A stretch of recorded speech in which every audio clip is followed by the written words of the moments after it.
Smart city പദ്ധതിയുടെ ഭാഗമായി അടച്ചിട്ടിരുന്ന Thiruvananthapuram statue general ആശുപത്രി റോഡ് തുറന്നു നൽകി. തലസ്ഥാനത്ത് ഗതാഗത യോഗ്യമാക്കുന്ന അഞ്ചാമത്തെ സ്മാർട്ട് റോഡാണിത്.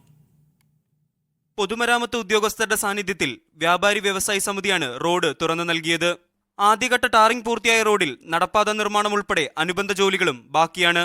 രണ്ടാം ഘട്ട ടാറിംഗ്, നടപ്പാത നിർമ്മാണം, അനുബന്ധ ജോലികൾ എത്രയും വേഗം തന്നെ പൂർത്തിയാക്കുമെന്ന് സർക്കാർ ഉറപ്പു നൽകിയിട്ടുണ്ടെന്ന് വ്യാപാര വ്യവസായി സമിതി Thiruvananthapuram joint secretary CS Ratheesh പറഞ്ഞു.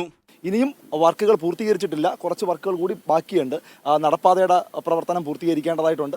അതെല്ലാം തന്നെ വരുന്ന ഒരു മാസക്കാലത്തിനുള്ളിൽ പൂർത്തീകരിക്കും എന്നുള്ളതാണ് നമ്മളെ അറിയിച്ചിട്ടുള്ളത്.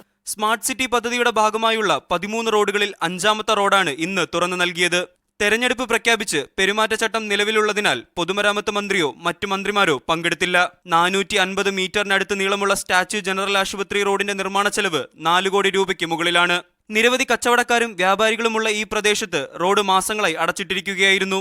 റോഡ് തുറന്നു നൽകുന്നത് ആശ്വാസമാകുമെന്നാണ് കച്ചവടക്കാർ പറയുന്നത്. മീഡിയ 1 തിരുവനന്തപുരം.